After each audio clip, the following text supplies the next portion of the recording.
这是的，各位观众朋友们，大家好，欢迎您收看藏日行政中央电视台本周西藏华语节目。今天是藏历2145年6月8号，公元2018年7月20号。今天的主要新闻有：达赖喇嘛尊者在努布拉地区传授佛法；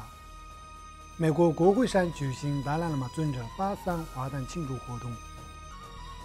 西藏境内年轻僧人被迫离开寺院，到政府公立学校接受教育。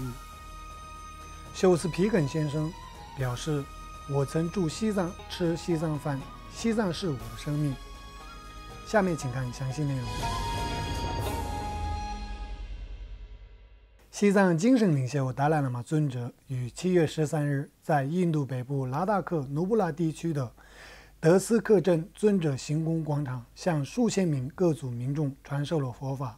并呼吁拉达克民众促进宗教间和谐，以及学习源自纳兰图传承的逻辑学和心理学。7月13日，达赖喇嘛尊者在拉达克努布拉地区的德斯克镇向5600多名民众传授了由宗喀巴大师所著的《起源赞》和格西朗日唐巴的《修心八颂》等妙法。达赖喇嘛尊者在法会上发表讲话时表示：“非常高兴能够再次来到努布拉，今天我将在这里为你们传授如何培养菩提心和观修空性等妙法，因为这是我每天都在学习的和实践的佛法。”尊者还表示：“我们今天聚集在这里，无论我们是否信仰宗教，无论我们是佛教徒、伊斯兰教徒、基督教徒还是印度教徒，首先我们都是人类，而宗教的身份是次要的。虽然我们可以为所有众生的福祉而祈祷，但实际上我们无法教导鸟类和昆虫以及其他动物。但是拥有高智商的人类通过语言能够与其他人分享诸如慈悲与同情等的价值观。所有众生，包括全球70亿人类，都希望幸福并祈求远离痛苦，这是心态问题。因为人类有5种感官意识，但第6种精神意识，这一意识是引发痛苦或快乐的关键因素。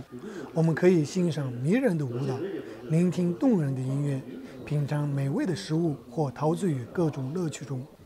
但如果我们将这些感官的体验与心灵的平静相比，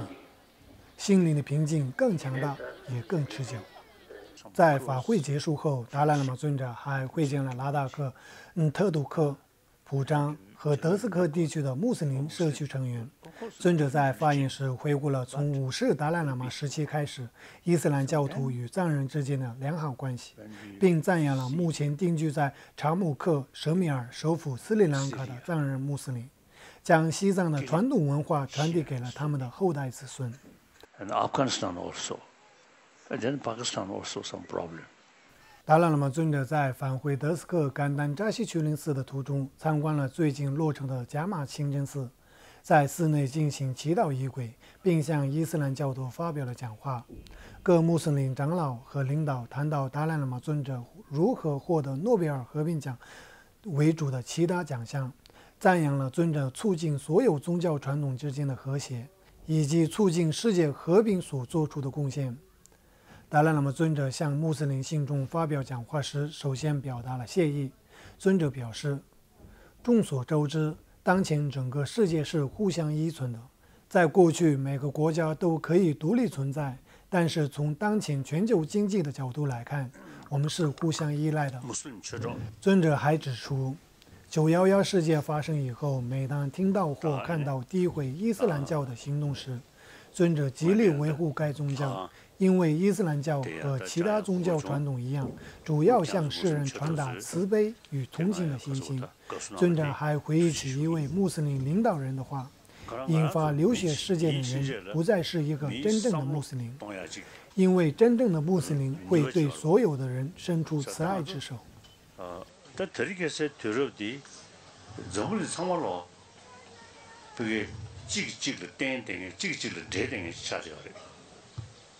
나무 투수 그돌이야 즉 유루 소소소소 아니 롱거찌 난게 记得3年说，记得就吵让出去，爬出想着给了嘛。7月15日，达赖喇嘛尊者出席在拉达克努布拉地区桑登林寺中举行的夏季辩经大法会，并为该大法会进行了揭幕。桑登林寺主持第102任甘丁赤巴热宗仁母亲，该寺高僧大德拉达克佛教协会主席次旺赤烈、努布拉穆斯林协会主席穆罕默德·阿克拉姆、努布拉地区各级政要以及当地近万僧俗民众参加了开幕式。达赖喇嘛尊者在桑登林寺夏季大法会开幕式上发表讲话时表示，无论我们是否遵守精神之路，我们都需要改善我们的教育。在这方面，逻辑和心理学可能是非常有用的。虽然从佛教文献中可以得出很好的结论，但不需要从宗教的角度来谴责，而是运用学术的方式进行。尊者指出，喜马拉雅地区同西藏有着密切历史关系，因此也应该延续这一珍贵的佛学传统，透过逻辑学来分辨是非。总之，我们应该认真分辨哪一种思维方式在危害自己，不管是自己，还是要分辨哪一些心态在危害社会和谐，制造矛盾与不乐，并且思考整个世界问题，如战争、人为灾害等，都非仅仅外在原因所导致，而是内心情绪造成的。因此，必须要借助英明逻辑来改变内心，而非祈祷。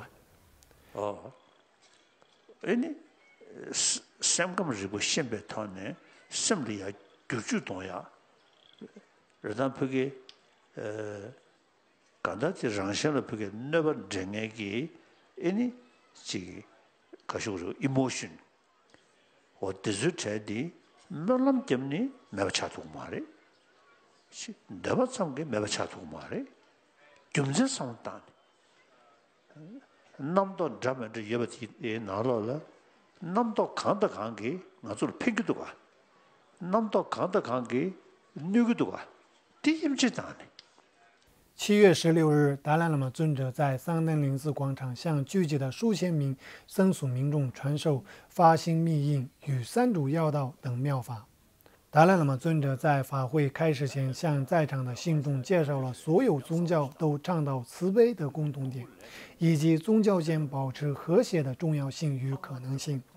在阐述佛教的意义时，尊者鼓励信徒不分僧俗男女，透过那兰陀体系来学习五部大论为主的助教义，以保护和弘扬佛法。7月17日，达赖喇嘛尊者继续在努布拉古弘法向来自各方信众传授白度母长寿观点，并接受了由桑登林寺和当地民众共同供养的长寿仪轨。达赖喇嘛尊者在结束努布拉地区各项行程后，于7月18日从努布拉地区德斯克机场乘机返回列城和平宫。7月21日前往桑斯卡地区弘法，7月27日将返回列城。7月30日至8月1日在列城和平花园中向各方信众继续传授佛法。150多位西藏人民的朋友和远藏人士聚集在美国国会山庆祝尊者83华诞。7月11日，150多位西藏人民的朋友和远藏人士聚集在美国国会山庆祝尊者83华诞。祝寿会嘉宾甘巴巴仁波切为这次活动增添了异彩，并建议大家要重新承诺支持达赖喇嘛尊者促进世界和平的努力。美国众议院领袖南希·佩洛西、国会议员吉姆·麦克文、国会女议员伊莱亚纳罗斯及国会议员可老迪亚丹尼女士等国会议员也参加了庆祝活动，并对尊者促进世界和平、正义与平等方面的领导作用表示感谢。国会议员重申了他们将一如既往地支持西藏事业。众议院领袖南希·佩洛斯谈到了他与尊者30多年的友谊，并祝愿尊者长寿。国会议员吉克·麦格文在活动上表示，他还期待着人们不必逃离中国，过平安生活的那一天。众议院领袖南希·佩洛西和国会议员麦克文在尊者诞辰83之际共同撰写了一篇论文，从中表示，如果中国能够以尊重的态度对待西藏人民，并让尊者返回到西藏，无论是访问还是留下，这将是多么美好的生日礼物。中共四川省政府强力甘孜州10两县各市所有15岁以下的僧人离开寺院，并要送到当地公立学校，不许再穿僧服。当地政府还警告僧侣，若不服从指令，寺院将会关闭，而且将惩罚僧人家属。据自由亚洲电视台报道，7月10日，中共四川省政府从10两县最大的格鲁派寺色须寺强行驱逐了200多名15岁以下的僧人。据报道，这些年轻的僧侣很不情愿地离开他们的寺院，眼里含着泪水。当局提出警告，如果僧侣拒绝离开，将会关闭寺院，而且将要惩罚僧侣家属。在这双重压力之下，目前数百僧侣被迫离开了他们的寺院，同时这意味着藏区其他寺院的年轻僧人也无法逃离将被驱逐的命运。中国政府对西藏佛教界的干涉和对西藏佛教寺院的压制性政策在不断增强。近年来，中国政府对拉拢五明佛学院和牙清佛学院的大规模强拆，以及数千名僧尼被驱逐，并让这些僧尼强迫接受爱国教育等。目前又在康藏10两色须寺驱逐数百名15岁以下僧人，并到当地公立学校接受汉化教育。这足以证明中国政府对藏传佛教界实施压制性政策，而且显得越来越苛刻。当全世界的人都在观看法国与克罗地亚之间的世界杯总决赛时，一位法国球迷因此前在世界杯赛场高举西藏国旗，身穿印有达赖喇嘛字样的运动衣，而被当局禁止入场。但他表示，我曾住西藏，吃西藏饭，西藏是我的生命。7月15日，一位称休斯皮克的法国球迷于本月10日开始前往莫斯科观看世界杯。休斯皮克先生在观看世界杯半决赛时，高举西藏国旗，身穿印有达赖喇嘛字样的运动衣，因而被禁止入场观看。最后，休斯皮克先生只好在莫斯科一家酒吧里观看了2018年世界杯总决赛。休斯皮克先生在准备进场观看法国与克罗地亚之间的世界杯总决赛时，被当地安全人员拦住，并遭受暂时的拘留。他在拘留期间在脸书上发布自己的观点时表示，虽然没有看到自己的国家球队在总决赛上的表现而感到非常难过，但是自己所做的这一切应该值得骄傲。休斯皮克先生在接受藏人行政中央电视台专访时表示，我曾在西藏居住过3年，并对西藏产生了感情。在目睹西藏所面临的艰难后，激发了我支持西藏问题的决心。藏人行政中央电视台在问起他高举西藏国旗的话题时，他表示，西藏国旗就像是我的手掌一样，无论走到哪里都会带上它。西藏永远在我心中，我住在西藏，吃的是西藏的饭，我的儿子有藏人的名字，西藏是我的生命。